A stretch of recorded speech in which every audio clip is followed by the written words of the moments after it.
वंदे मातरम वंदे मातरम सुजलां सुफलां मलयज शीतलां सस्य श्यामला मातरम वंदे मातरम। 1908 সালের 11ই আগস্ট কিংসফোর্ডে বন্দে মাতরম বলার দোষে যে বালককে বেত মারার হুকুম দিলেন ব্রিটিশ সরকার, তারই পক্ষে দাঁড়িয়ে ক্ষুদিরাম বসু ও প্রফুল্ল চাকি সাহেবের ফিটন গাড়ি লক্ষ্য করে বোমা চালালেন মুজফ্ফরপুরে। সাহেব নিহত হলেন না, তবু নাবালক ক্ষুদিরামকে ফাঁসির হুকুম দেয়া হলো। জননী গুলহ তুলে বক্ষে শান্তনবাস দেহ তুলে চোখে কাঁদিছে তব চরণ তলে ৩০ কোটি নর নারী গো।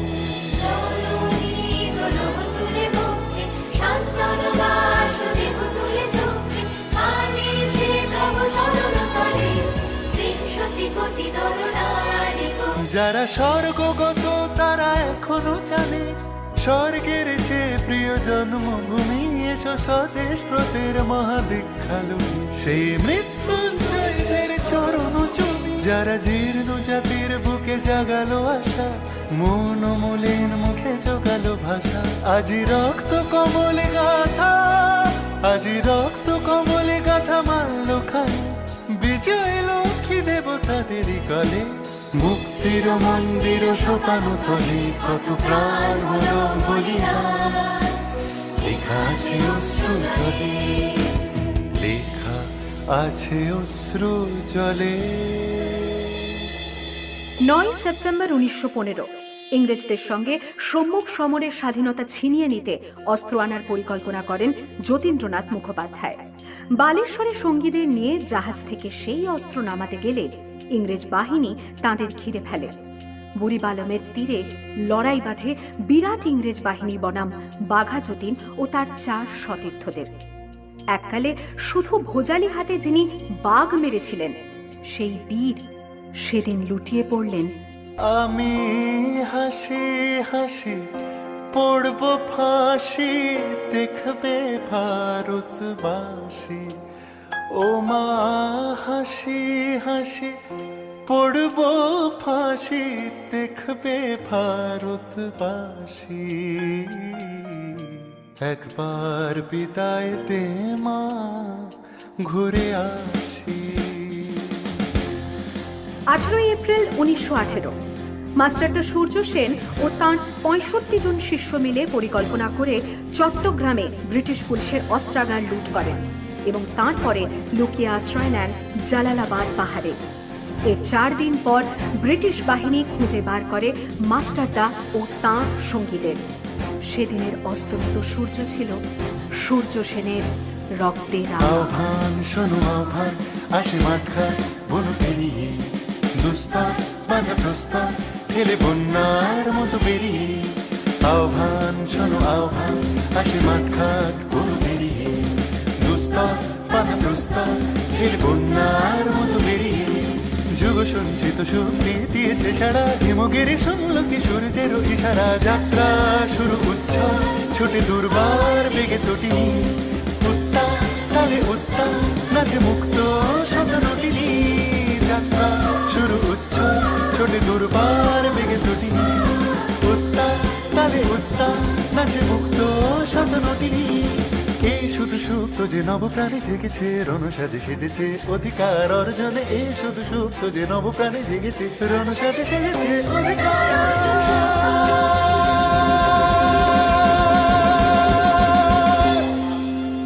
8ই ডিসেম্বর 1930 বিনয় বসু, বাদল গুপ্ত, দীনেশ গুপ্ত সাহেবী পোশাকে ট্যাক্সি থেকে এসে নামলেন রাইটার্স বিল্ডিং এর সামনে।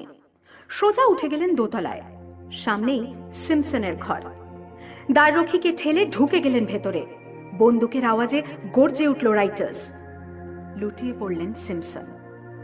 এরপর রাইটার্স বিল্ডিং এর অলিন্দ বারবার গর্জে উঠল বিপ্লবীদের গুলির শব্দে। তারপর টেগার্ট সাহেব তার বাহিনী নিয়ে ঘিরে ফেললেন বিনয়, বাদল, দীনেশকে।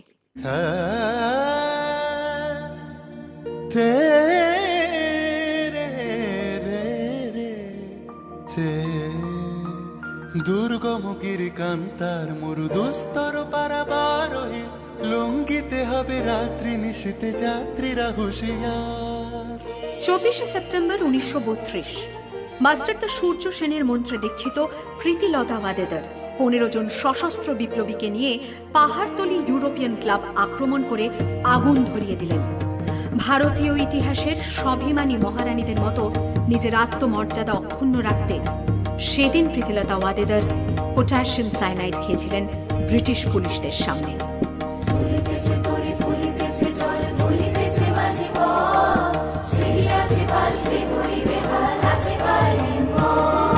কে আছো জোয়ান হও আগোয়ান আঁকেছে ভবিষ্যৎ, এ তুফান ভারী দিতে হবে পারি নিতে হবে তোরি পার। দুর্গম গিরিকান্তার মরু দুস্তর পারাবার হয়ে লঙ্ঘিতে হবে রাত্রি নিশীতে যাত্রীরা হুঁশিয়ার। 29শে সেপ্টেম্বর 1942 তমলুকের মাটিতে কয়েক হাজার ভারতীয়কে নিয়ে যিনি পুলিশ স্টেশন ঘেরাও করার লক্ষ্যে হেঁটেছিলেন, সেই সত্তরোর্ধ্ব মাতঙ্গিনী হাজরা পুলিশের নির্মম গুলিচালনা ও লাঠিচার্জ সত্ত্বেও তাঁর হাতের পতাকাটি মাটিতে লুটোতে দেননি।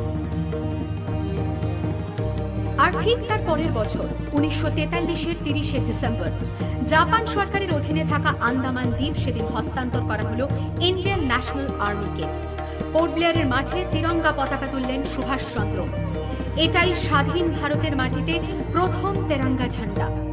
আইএনএর commander in chief Subhash Chandra Bose হলেন ভারত, যাকে স্বীকৃতি দিয়েছিল 18টি দেশ।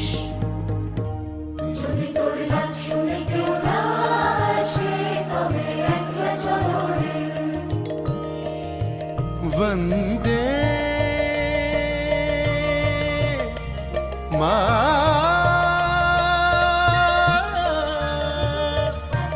मातरम, वंदे वंदे मातरम।